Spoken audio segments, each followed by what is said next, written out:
Welcome to the Level Up Artist Podcast. We're your hosts, Adriana and May, and Jackie Sanders. We're two art professionals sharing forward the advice and business lessons we have learned along our creative journeys.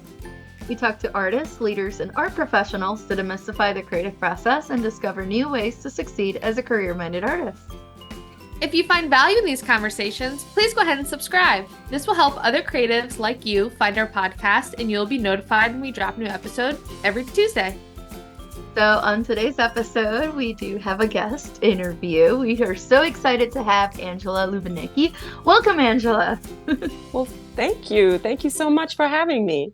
Yes, we're so excited to have you on the podcast today to discuss mainly your artistic journey, your multicultural influences, and building momentum in your creative career, as well as recording a bonus segment on social media tips for artists as part of our Level Up podcast supporter group. Yep, Okay. but before we dive in, Angela, we're going to do a little bit of a background for our listeners who may not be yet familiar with your work. So Angela is a visual artist based in Charlotte, North Carolina. She was raised in a multicultural expatriate community in East Africa and was exposed to a variety of influences. Her artistic inspiration ranges from the bright colors and patterns she saw printed on Kenyan maridadi fabrics to the colorful tinga tinga paintings from Tanzania to bold East African batiks in Uganda. Equally inspiring were summers spent at the beach and afternoons splashing in the water under the equatorial sun. The repetitive shapes and patterns found in nature, especially water, are a constant resource for her artwork. Above all, her art is about color. Angela's palette is bright and vivid, and the colors represent life and the beauty and joy found in it. It is a reflection of her family's optimism, sense of adventure, and embracing of everything that life has to offer. Angela is currently on the board of directors of the Guild of Charlotte Artists and is in charge of their social media. And of course, this is a very formal introduction for our listeners. But Angela, how would you describe the work that you make to someone who hasn't seen it before? Wow. How do I describe it? Well, as Adriana has already said, it's very colorful, and there's I try to show joyful scenes. I like to make people smile and even just escape from their day-to-day by seeing people on the beach or poolside having a good time, jumping into the water and such. That's been my theme for, I would say, the last couple of years. Yeah. That's how I would describe it in a nutshell. Yeah, and I love it too because I'm like, some of them, it almost looks like abstracted in the background with different shades of blue and white and maybe even a little bit of turquoise and teal. But then you'll have like a smiling puppy that looks like it's swimming, or you'll have it looks like some girl's about to jump into the water. Like it's just fun. Like it just reminds you of like good times at the beach. So it's very colorful. It's very happy. Now, I do want to ask you, Angela, how did the East African multicultural environment you grew up in shape your early artistic influences? You know, take us a little bit back. How did that influence your work? So part of what you read was in your introduction is how I describe my influences. And I was raised in East Africa, mostly Kenya, and something was always blooming. Would it be the jacaranda trees or frangipani trees? Something was always in bloom. Something was always bright, colorful. And the artists in East Africa also do very, very bright batiks and other paintings. And so that influenced me most definitely, and seeing that in my home. My parents bought all this art, and our house was very colorful. So I love that. We're definitely not strangers to color ourselves. I can see that. I can see in the background a lot of color, juicy color that's making me want to come and visit. Yes. Yes. Yeah. Hey, Love it. next time you're in town, for sure. Oh, I will. Perfect. But yeah, obviously the bright, vivid colors has such an amazing energy to it. And I love how you tied that with kind of those energy that you had growing up and the environments that you were in. And I am curious though, because your artwork does incorporate both abstract and representational elements to it. Have you always worked that way, or at what point did you start blending those two styles together? Because typically people are leaning towards one or the other, but yours is a beautiful transition using both of them. Yes, I think my first love was abstract work. And most of my early works were mostly abstract. And then I don't know, I think representational art for me was always the more challenging between the two, like colors and just that was easy for me. But like showing someone their face or their bodies in a semi-believable way, that was for me a challenge. And then when I started doing these pours a few years back, I saw them as perfect backgrounds, like water. Mostly I saw water in them. And you know how you look up in the sky and you look at clouds and you see shapes in them? Well, the pores in themselves are beautiful, but to me they lacked something. And I started seeing shapes in them, and I started seeing bodies in them, and people having fun on, like splashing in the water and jumping in the water. And that's how that developed, basically. I love that. So Nice. you start with the pouring element and then kind of bringing to the surface what your eye makes of those pores. Yes. Do you typically rely on the pour to lead the direction of the work, or do you ever kind of go in knowing generally what you want the subject matter to be? Both. Sometimes I will just do a whole bunch of pours because I just want to have this color and I just want to try out different things. And you don't always know what's going to come out of them. Have you tried a pour? Yeah. Yeah. Yeah, So sometimes, and It's not even great. just even just the logistics too of, okay, well, if you're going to be mixing the material and prepping your space, that's what myself included and many other artists we talk to, like it makes sense if you have paint on your palette knife to like have 3 panels out while you're working. So it sounds similar to pouring of if you're mixing all your colors, it's almost easier to make multiple at a time than right. focusing on one to completion and then a second to completion. Right. So there's not always a plan as in, oh, I'm going to put 2 people in here, or 3 people in here, and it's going to be, a bunch of kids jumping in the water. No, I don't know that until it's dry and it's set. And sometimes there's surprises, because pouring is there is an element of surprise, like, oh, I didn't expect that result, but that's great. And then I can have them sometimes spread on around my studio, and I look at them each day, and I may not see what's going to be on it, what I'm going to paint on it for a while, and I look at a lot of photographs online, and I do a lot of research for what I want, and then I usually find something that'll work perfectly for a pour, or in my mind perfectly anyway. I love that. You kind of like let the different post panels references. and you kind of let each of the pieces become what it needs to be, I imagine. Yes, bit like cloud watching. Yeah.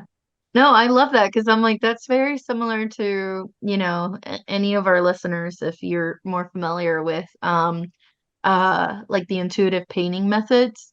A lot of times that is exactly what you're doing. You create a non-objective or non-representational abstract first as your background, and then you react to it. And then essentially that's how you get or figure out what the painting's gonna be. So I love that you're using the pores in a similar way. You're using some of the things that are outside of your control to help you figure out what comes next. So I love that. Now question for you, how do you balance maintaining consistency in your art while allowing for creative growth, right? So this is something that sometimes artists get into where they're like, "Ooh, this is actually really good. I really like it." I have to make more. But then at the same time, do I still want to make more? Do I want to go somewhere else? And it's like on yours, it's like it's pretty consistent and it keeps evolving as it goes. But how do you balance, the consistency of both? Maybe because I'm not thinking too much about it, you know? Excellent. For a long time, I didn't know that you needed to be a little bit more consistent. Like to me, the term, well, where's your, somebody said to me, well, what's your body of art? Where's your body of art? And I'm like, body of art? What the heck is that? Like, I thought a good artist could show a whole bunch of a variety of things, that they could do. But no, people, I mean, you should have a voice, and I agree, you should have a voice, and your style or the way you do things should be recognizable, but don't let it stop you from pushing yourself to try something a little harder, Mm-hmm. Yeah, that's always that delicate balance of trying to experiment and play and pursue those new paths while also having some kind of recognizability to an extent or consistency from one to the other to where you can feel like you can kind of build on your message or on your style from piece to piece. Yes. I think if you keep things in broad general terms, like for instance, my message was, especially during COVID, was people need to see some happy art. I need to bring out some joy here. And so I was painting a lot of smiling people in water and having fun. And so if you think about it, oh, my interest is joy. It doesn't just have to be people at the pool having a good time. It can be people at a barbecue. It could be you're driving in a Jeep on safari, or, or on some great adventure of some sort. Yeah, I love that. And I think the one thing, kind of to Adriana's question of wanting that consistency to some level with a unified theme, such as bringing joy during a time when you feel like it needs to be spread in the world, is it comes up a lot when artists start thinking of their work from an exhibiting or selling standpoint. When you think about like obviously putting it on a website or pitching yourself to a gallery, rather than making it in your home where no one else really sees it. But having a consistent brand, so to speak, isn't as important when you're making it just for yourself. But I'm curious, when did you first start exhibiting your work and selling art? So I think I was trying to remember my first serious exhibit, or semi-serious, I should say, was in Kenya in 2001. We moved back as a family to Kenya, and there was an exhibit, and I entered it, and I loved it. And I had a good time. I met new artists. And then we moved back to the States, and I started entering more exhibits that were in my area. And then I sold a piece, and then a neighbor heard I was an artist and wanted and commissioned me. And, so it developed that way. Yeah. Nice. I love that. That was a few years ago when the neighbor wanted the commission and then it just all started from there. Pretty much. Yeah. That was 20 years ago, something like Nice. that. Yeah. Nice. No, I love it. I love it. Now,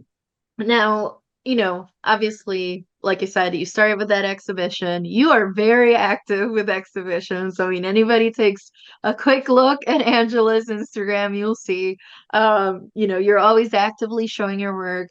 And not just in the same kind of shows either. You actually have a variety of exhibitions and events and different partnerships that you do and nonprofits here and this kind of other auction or like there's always like different things going on, which is fantastic. We love to see that, right? Because otherwise, I mean, I'm so glad you're good about sharing about it, is what I mean to say with that. Because sometimes it's like, as artists, we may just do our work or we may do those activities, but don't necessarily like open it, like talk about it.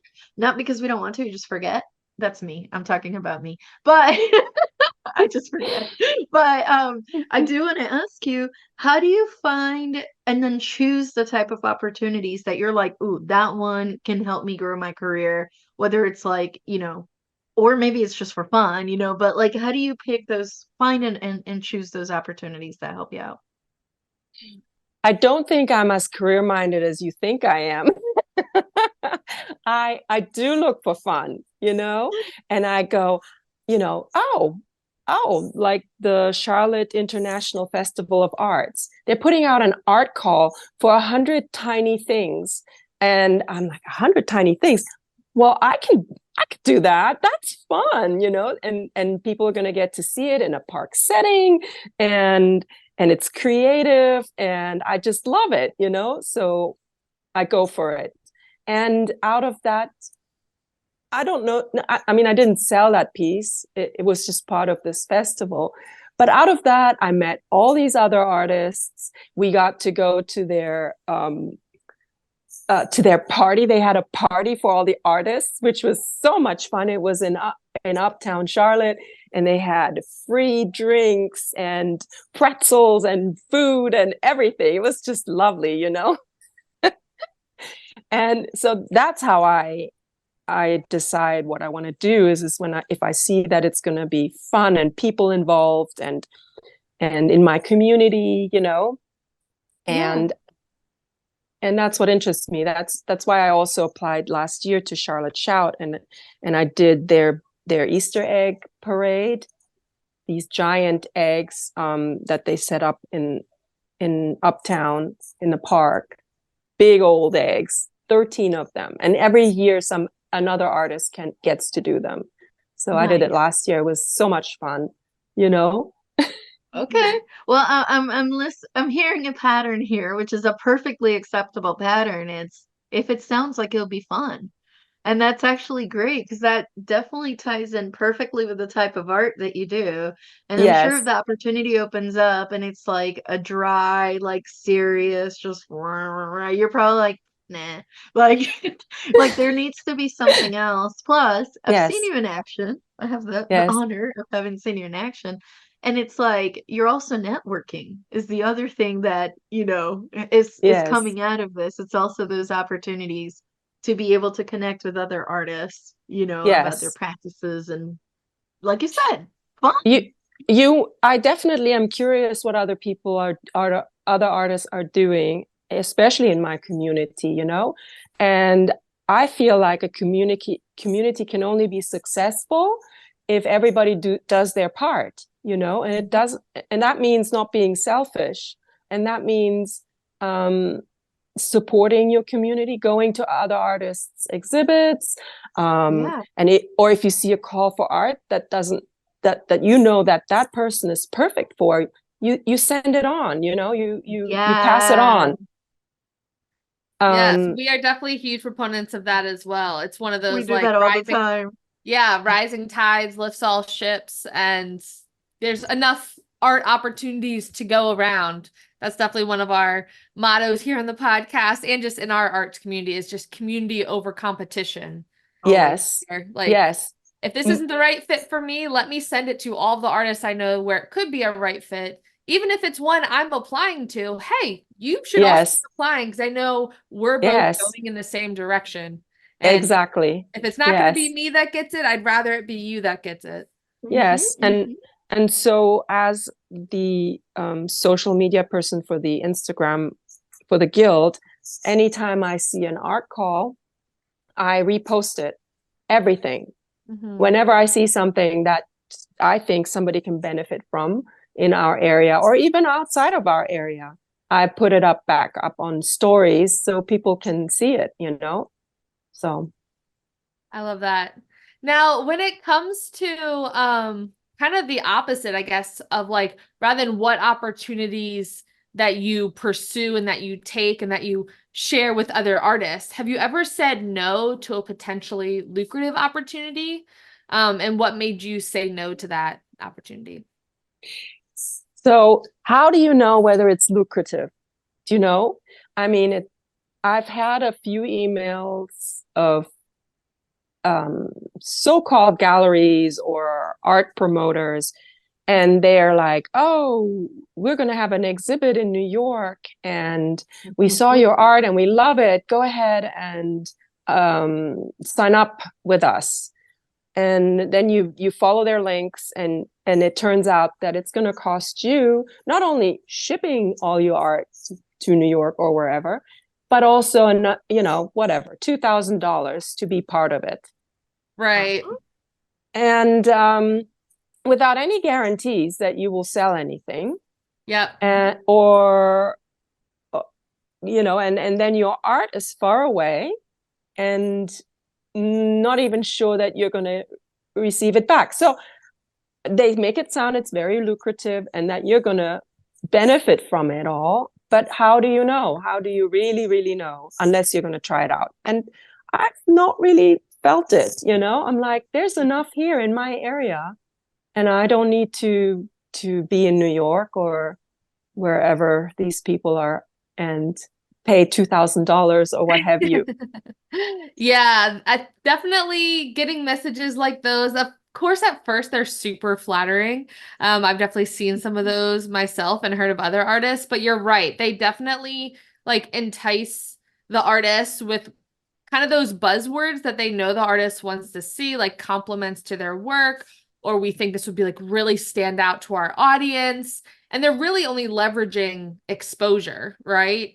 But you can't necessarily, you don't know that you're going to make a sale off of exposure, especially when there's a lot of those upfront costs, to your point, of shipping the work, or sometimes there are emails where it says, oh, well, if you want to buy an ad, you can get the quarter of the page in this 500-page magazine, and it's only $1,800, which I'm like, I know you think you're offering this like an opportunity, but no.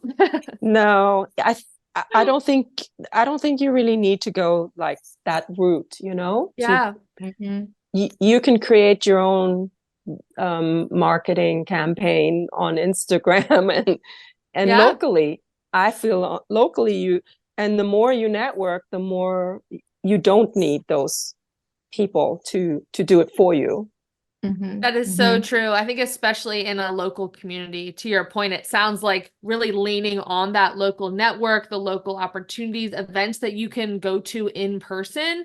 Those are the kinds of really opportunities that, even if it's technically just for exposure or an opportunity where you're not guaranteed to, let's say, sell your artwork in a group show, but you get to go to the events, you get to meet people in person, you get to make friends with other artists, local collectors. That's where the true value comes in versus like, yeah, send it to New York. Maybe I'll see this artwork back in 6 months, or maybe If you maybe ever see it not. again. Yes. Yeah.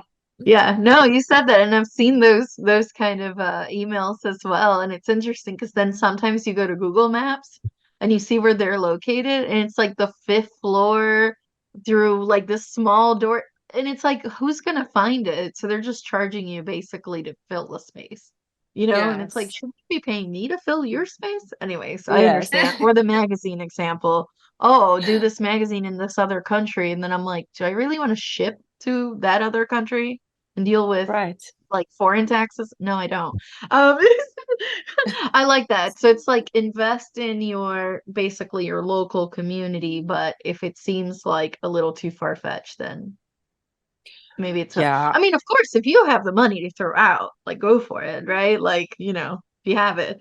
But most artists kind of on a budget of sorts. So I like that. I Yeah. like it seems too good to be true. It probably is.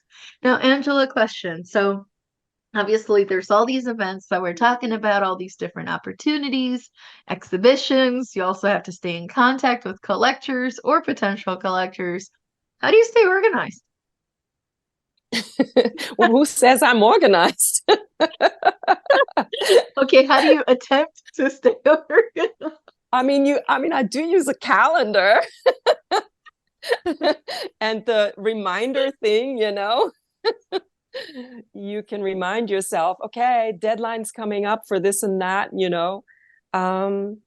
I don't know that I know that there are artists out there that send emails to their collectors or whoever signs up for their email. But I guess I'm behind the 8 ball on that one. But you mainly communicate then through, we were mentioning before we started recording, you actually do LinkedIn. I So do maybe that LinkedIn. is your newsletter equivalent. And you do, I know you do Instagram, obviously. Do you do any other social media?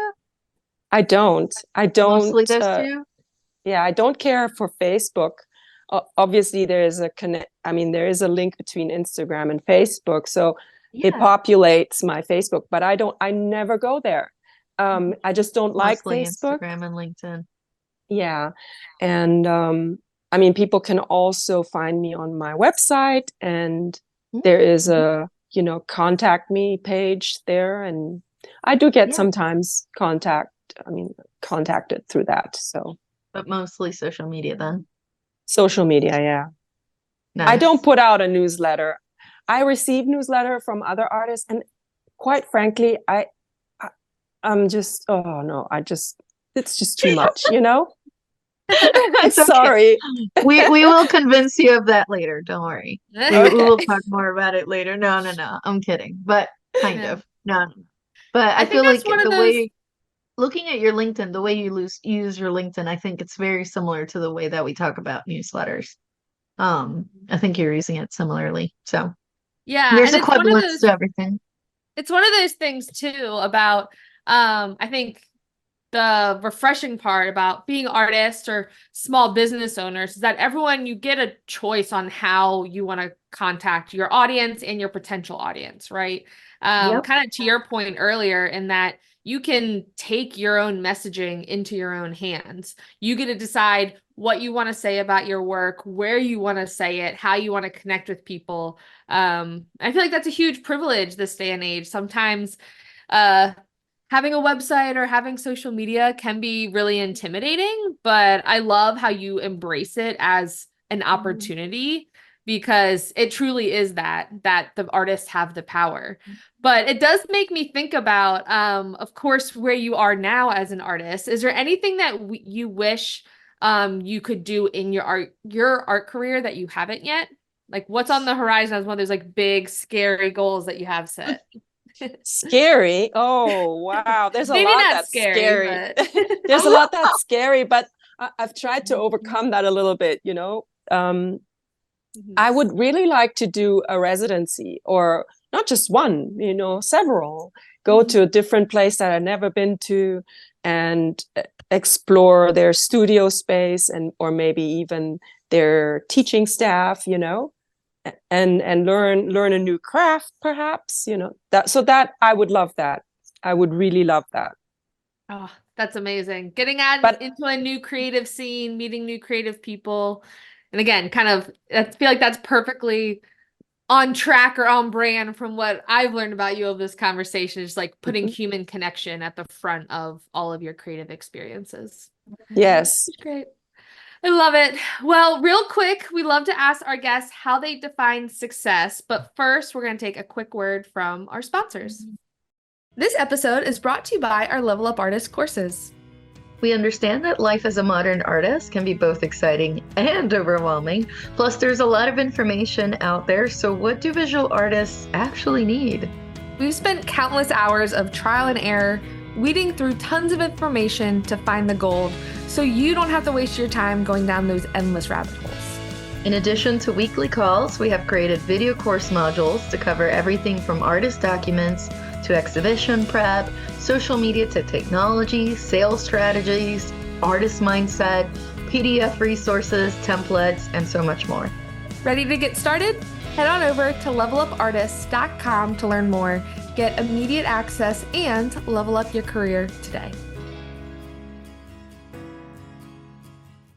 Welcome back, everybody. So, a question we love to ask every guest that we have on the podcast is, how do you define success as an artist? I think that's a really good question, because it does mean different things, success, to different people. Like, I don't know, maybe to you, success means selling a painting for $1 million. That would be nice, but no. I would also count that as successful. But But I guess I'm just happy if I am consistently making art, consistently exhibiting, and notice my word consistent, and consistently selling some of my works as well, you know?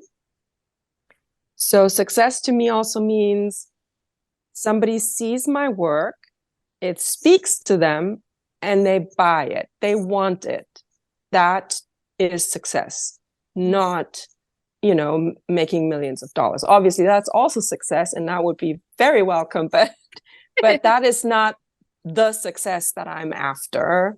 My preliminary desire for success is those things.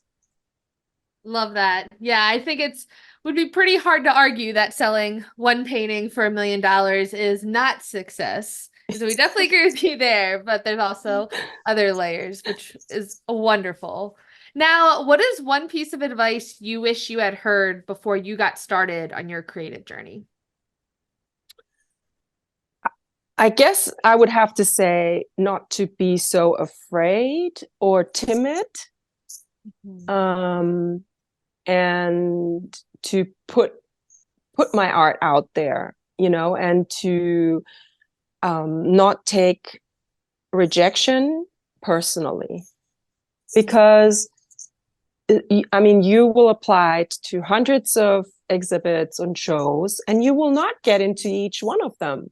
No, because your art is just not going to be good for each show for whatever reason. And don't take it personally, don't be afraid to try to get into something. Don't think, oh, I'm not going to get in. No, at least try, and then accept if they don't accept you. I wish somebody had said that. Yeah. It's definitely a numbers game. Yeah. It is a little bit of a numbers game, and you shouldn't be afraid, and you shouldn't feel like you don't belong. Yeah. I like that. It's like that comparison that sometimes people make of like art is like food. You're not gonna like everything. And that's okay. Just because something you made is not to somebody else's taste doesn't mean it doesn't taste good. It just means they didn't like it, and that's okay. Move on. Like it Yes. doesn't make it bad. I like No, that. well, it doesn't make it bad. No, and it doesn't mean that you don't belong at the table. Mm-hmm. Yeah, I love that you don't that. have a seat at the table. Yeah. You just might need to sit at another table. That wants you more. Yeah, or try all the tables you can. Yeah. I love it. I love apply to all the tables. Yes. I love it. Now, Angela, if somebody randomly hands you $100, what would you splurge on or invest in? It has to be something that brings you joy and relates to your art or business. Only $100? Can it Only be like $100. 1,000? No, We that's for wish. New York only. Oh, Well, $100 doesn't take you very far, but I would have to say I would have to go and get more art materials, more paint and more canvas.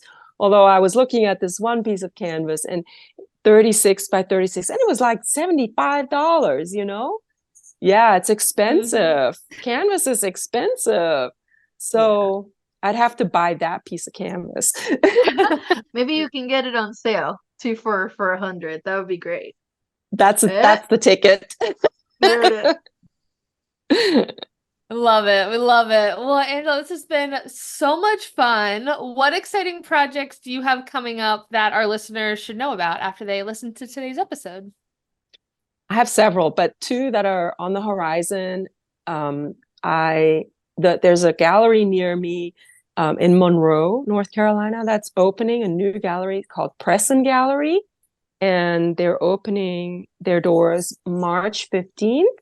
And my work is going to be there among 30 other artists. So that's one thing that's coming. And then I'm also, I got into art fields, which I don't know how many people know about art fields, but it's huge.